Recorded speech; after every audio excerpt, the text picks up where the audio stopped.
Hello, everybody, and welcome to 30-Minute Thrive, your go-to podcast for anything and everything HR, powered by MRA, the Management Association. Looking to stay on top of the ever-changing world of HR? MRA has got you covered. We'll be the first to tell you what's hot and what's not. I'm your host, Sophie Bowler, and we are so glad you're here. Now, it's time to thrive. Hello, everybody. I am here with Jim Morgan. He's our Workforce Strategies Vice President here at MRA. And a lot of you are probably familiar with Jim already, as he does a lot of traveling on the key points of the talent shortage issue. And he's really been working on this issue for the last 30 years, which is pretty impressive. But Jim really makes organizations take a step back and really think about their candidate experience, plans, and how they should be adapting to the current times. So thanks for joining me on the show today, Jim. I'm really excited to talk about this issue. Yeah, it's my pleasure to be in front of MRA Nation today. Oh, of course. But I think we'll just dive into the first question and really talk about the candidate experience as a whole. So could you just tell me what candidate experience means and what it all includes? Sure. You know, really, as you're trying to find talent, it begins with the first contact that you have with whomever your candidate might be. And so companies are spending a lot more time now from that first contact until the moment that they offer them a job and they hire them. Everything that happens between that first contact and the first day of work is really the candidate experience.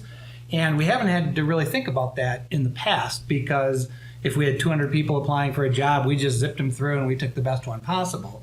But now, when you can't find anyone and you're in this competitive marketplace, that candidate experience really becomes a big deal. So if I'm trying to hire you, I want to make sure that from the moment we meet right up to you start, that you're thinking, this is a cool place to work, they seem like good people to work with, this is the kind of place I could see myself at. So it's become a new thing, really, for employers. I'd say, you know, leading up to the pandemic, we were starting to see the labor shortage, and now coming out of it, it is here in full force. So that's become kind of a big deal for us. Absolutely. And I mean, well, it seems to me that there have been candidates for as long as there have been jobs. So can you tell us what's really different? Yeah, and that's a really good point. People are like, well, you know, we've always been able to get candidates and get people to start. But I think the world's changed a little bit. So I'm going to stump the host here and turn some of these questions back on you a little bit. But okay, so you're looking for your first job. Where are you looking? How are you finding out, hey, where do I want to go next?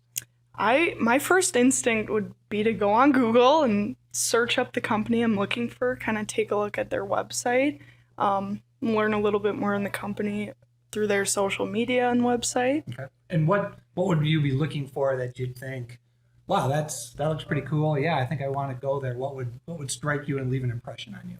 I'd look at their mission from their website, and I would just kind of look at their company culture as a whole, which I would probably get from social media, and see if I would kind of fit in with that culture and see what professional opportunities they have for me there. So, are there certain types of pictures or videos or something that you would look at that you would say, yeah, that's what I'm looking for? I mean, I'm a big picture person, a video person myself, so I would say if it's a fun culture and I see that they do a lot of good work inside and outside of the company and they post about it frequently or, you know, feature things on their website, that would have a good look for me. Yeah. So now you've decided, hey, this looks pretty good. I'm going to go find their careers page. So now I get to their careers page. I'm looking for a job that's of interest to me. What are you looking for in that job description or whatever they might have on? I would be looking for probably at this point in time some flexibility. I mean, now we're kind of in a remote environment hybrid situation, so I'd be looking for benefits that are for people more my age and things that I see as a benefit, not necessarily for everybody else, but I guess I would. All right. Yeah. So you found us, you found the job you're looking for, you make contact with us. How long do you think you should have to wait for me to get back to you? Oh gosh, well, I'm a little picky, so I would say a couple days at the most. I mean, anything after a couple days, it makes me feel like, oh, maybe they didn't look at my resume, or maybe they're not interested. Why aren't they getting back to me? Yep.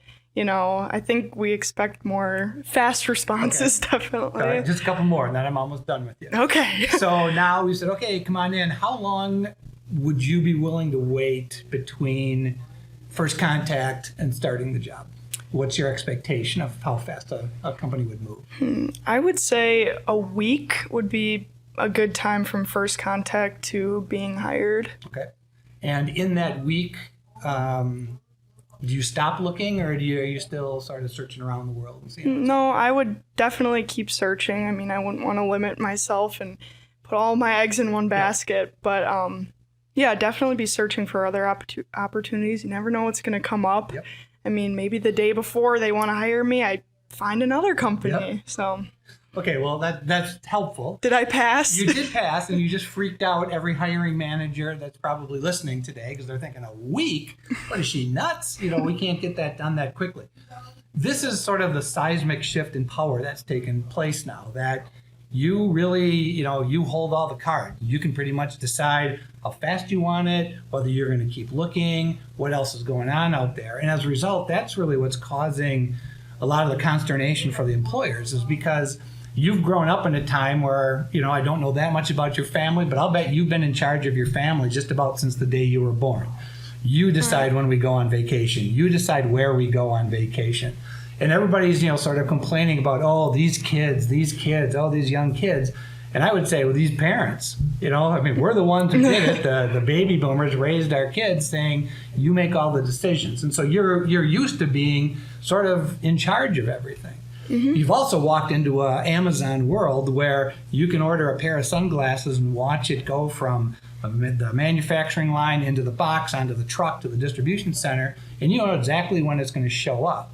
And that becomes the expectation of a candidate to say, I want to know when I'm being interviewed, I want to know when you're going to hire, I want to know how quickly this whole thing is going to move. So in terms of candidate experience, those are all things that employers have not had to worry about in the past. And your expectations, the speed at which especially younger generations move, is a whole new dynamic for companies. So as a result, this candidate experience has become a bigger deal. Mm-hmm. Absolutely. And I agree with everything you said, and it's a little scary, but this all seems like a newer phenomenon. Mm-hmm. So can you tell us why that is? It's a simple numbers game, and it doesn't get much more complicated than that. We've got companies in Minnesota, Iowa, Illinois, and Wisconsin, 3,000 employers. And I spend most of my time going around talking to them about talent attraction, talent retention, how do you go and find people? And at the end of the day, in the upper Midwest and actually in the Northeast, people are not moving here. This is not a destination for most folks. It's more west and it's more south.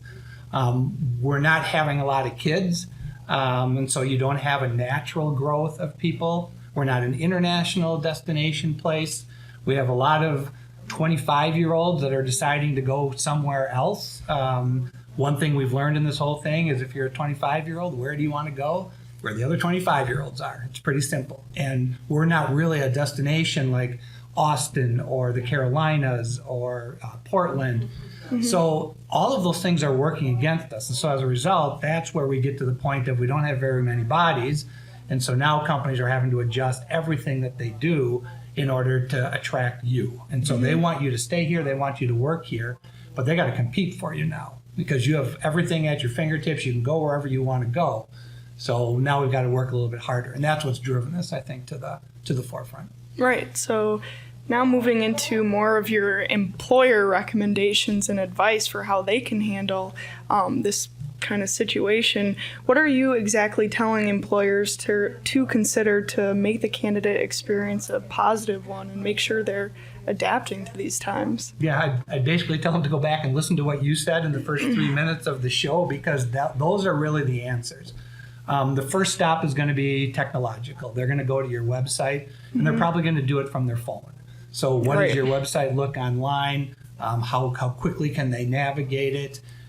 We joke that, if on your front page you have this 15-minute video of where the company started 120 years ago, nobody cares. And I don't mean that to sound rough to companies that are very proud of their tradition, but there's one thing, especially about the younger generations, they're not going to watch a 15-minute video. And there's a reason TikTok has, 2 minutes, 1 minute. There's a reason Twitter is 240 characters or whatever it is that it's got to be fast. They're also going to see how quickly they can navigate through your website, because that's sort of a first indication of whether or not this is a company that gets it. Because you don't want to show in and you won't even know what this is, but you show up and there's a Commodore 64 computer from Radio Shack on your desk. That's it. You're out of there. Right. So it's got to be quick. It's got to be personalized. It's got to be easy. And I think that's another one that a lot of HR people don't understand is, there are software packages now that if you've got your resume on your laptop, you hit the easy button. It uploads your resume. It puts the answers into the right questions. It does everything. So if they're asking you to fill out a PDF and print it out and fax it in, that's a pretty good indication that that's not, probably where you're going to end up. So that easiness, that quickness, all of that matters. And the last thing I think that they have to do is keep in mind that they're trying to wow you. They're selling you. They need you to come work for them. And so as much as they might want to say, oh, you're lucky to have a job with us, the truth is that's been turned now. And so we'd be lucky to have you. And that's a mindset that I'm not sure everybody's gotten yet. But is there a wow factor in this so that when you leave, you're like, that's the place that I want to go work? I was just on LinkedIn earlier this morning and I saw all of the easy job applicants you can do where you literally press the button and it uploads your resume. Yep. And that can be a little scary because then how many people are actually changing their resume and their cover letters for different jobs. But and I would say that's a good warning for people looking too, that that's convenient as heck. But if you're not even taking the 2 minutes to say, does my resume even match what the job expectations are, or do I have them in the right order? So at least what's most important to the company I put first. Right. You can get pretty lazy with it. Right. So how about the people doing the interviewing? I mean, how do they fit into this whole experience? They've got to understand, especially, I don't want to spend all the time on the younger generation of folks, but those are probably most of the people that are being interviewed. And they've got to understand your expectations. And again, this becomes this generational clash that, they want to work when they want, where they want, how they want, and all of that. And it's true. And people look at that as, lack of work ethic, or they're lazy. And that's not got anything to do with it. It's in your DNA. It's the way you've grown up. And so some of that has to come across. You said you're interested in flexibility. And, in a lot of places now, if you walk in and, you say, hey, I'd like to be able to work from home 2 days a week. Right. Companies certainly have the right to just say, no, you can't. But then they also need to know if there's going to be a certain part of the population that they're going to lose. So I think you've got to start those interviews armed with, what do we have that's going to be attractive to this person, so we can be selling while they're in here. The second part of it is I think you've got to be ready for the questions that you're going to ask. You were looking, you wanted pictures, you wanted to see different things. What's the diversity of the company? Right. Diversity in all different, whether that's age or ideas or color or sexuality, whatever it might be. I want to go to a place where there's a lot of people, not everybody who looks just like me. Are we ready for that? What's the culture in this company? And if the people that are sitting there interviewing you are looking at each other like, geez, culture? I don't know quite how I describe it. Well, now you're in a little bit of trouble again. Younger people especially want to know, what's my learning and development plan? Because if I start here, my expectation is in 6 months I'm going to be somewhere else, and 6 months later I'll be somewhere. I'm not here for 30 years. You'll have me for 3 to 5, and I want to know what that looks like. How are you going to train me? What is it that I need to get done?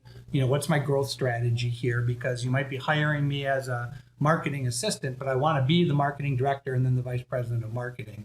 What is it going to take for me to get there?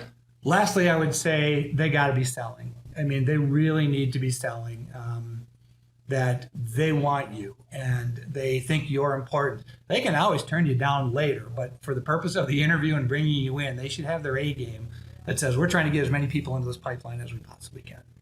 So I think there's got to be that excitement, there's got to be the interest, and they got to be looking at it from the interviewee's point of view.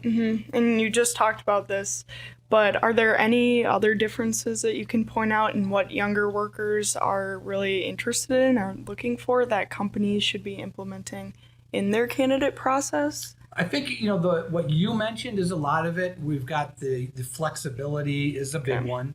And I think what people have sort of lost in all of this is, especially if you're 23, 4, 5 years old, you've never worked in an office in a lot of cases. Now they're saying, come back to the office. I'm like, why would I go to the office? Here's where I've been, for 3 years. I think you have to prove yourself. I think, that all goes with it. But if there isn't a reason to be there and it's something that people want, how do we begin to, allow that flexibility to take place? I would look at the benefits that you're offering and what is it that a 25-year-old wants versus a 45-year-old versus a 65-year-old. And those are very different things. And we've been talking to companies quite a bit about if I've got $40,000 in student loans, that means more to me. If you would match that and help me pay for it, I want that more than I want a 401k. If I've got a couple of kids, for heaven's sakes, give me health care. Because I got kids and they get hurt and I got to have a place to go. And so those matter. And so you're even seeing companies now get to the point where they're using their benefits to differentiate themselves. So if I'm going after you and I'm looking at a younger workforce, I'm thinking about student loans, flexibility, the types of jobs that we have here, and then the opportunities. That the opportunity may not just be traditional learning and development, but it might be, hey, Sophie, you want to sit in on our executive team meeting and learn more about this? Hey, there's this project that we want to get done. Can you help us with it? We want you to serve on some volunteer boards, and that can be on company time. Go do that. Find the things that matter to people and utilize those. Yeah, I mean, Debbie, in our last episode, she talked about companies now offering pet insurance, which is just funny to me, but a lot of people really care about that. So you can see how employers are getting really creative with their benefits. And we've had lots of discussions about, we had one guy the other day, he said, we offer Netflix subscriptions to our employees and they value it more than their health care insurance. Hey, look at that. Yeah. But I mean, every time someone turns on their television and, oh my gosh, there's Netflix, it's like, oh, I can thank ABC company for that. So things like that mean a lot to people. Reward programs mean a lot to people. The pet insurance you mentioned, cybersecurity, and all the different locks on your own data and things like that. Again, they're trying to listen to their employees and say, we'll offer a 401k and we'll offer health insurance, and that's kind of an expectation. But if we can start throwing in some of these things that really aren't even necessarily that expensive, but someone's thinking, well, that's pretty cool. I just got my subscription paid for. Yeah. So, I think there's a lot of that's going on as well. Yeah. And we'll be discussing this employee experience topic the next couple episodes. Okay. But do you have any last thoughts you can share with our MRA Nation? I guess I would go with probably three things. One, I think we're still having a hard time in a lot of cases. And again, it's a lot of people who look like me, and for those of you on the radio, 62 years old, not getting this yet and not accepting the fact that it's a different world and different things are happening. And people want to rush to judgment that, it's a generational thing, or it's this or that, or this will pass. And, I can pretty much tell you demographically it's not going to pass.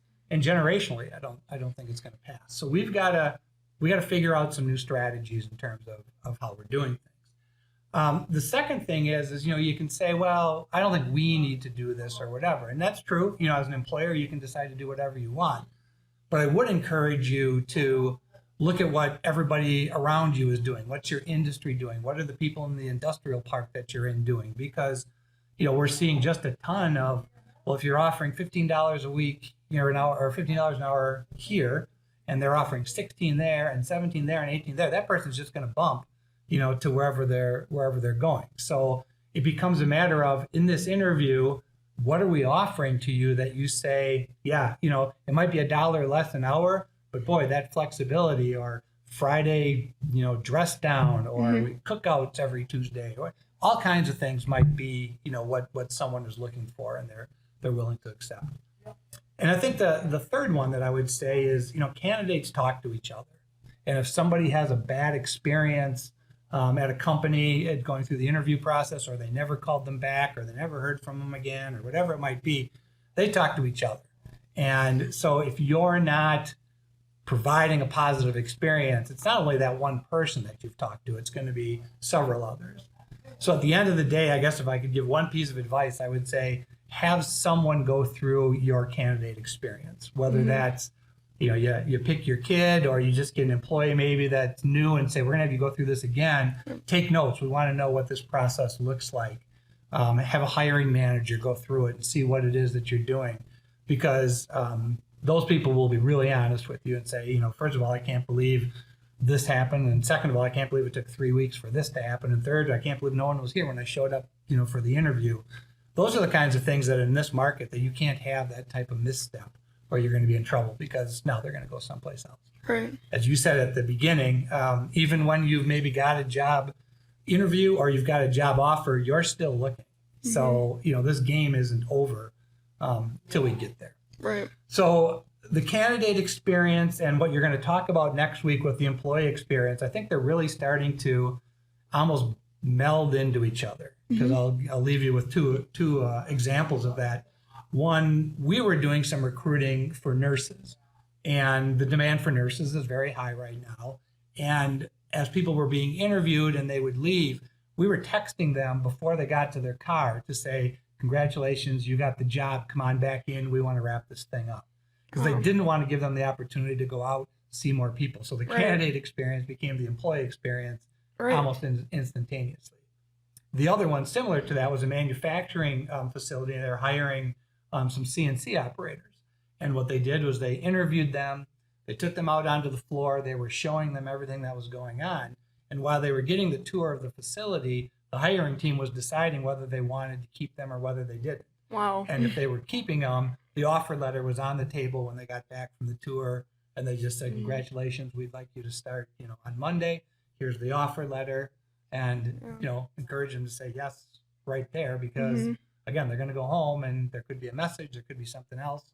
So we got to move quick. And you told everybody at the beginning you're giving them a week. So right. Better go fast. There's the challenge right there. Right. Well, Jim, you gave us a lot of great pieces of advice that I hope organizations really take into account. But that just about wraps up the time we have for today, unfortunately. But Jim, thank you so much for joining us today and really making it apparent to employers that they can't be doing the same thing that they've been doing for the past 20 years, 10 years, even 5 years.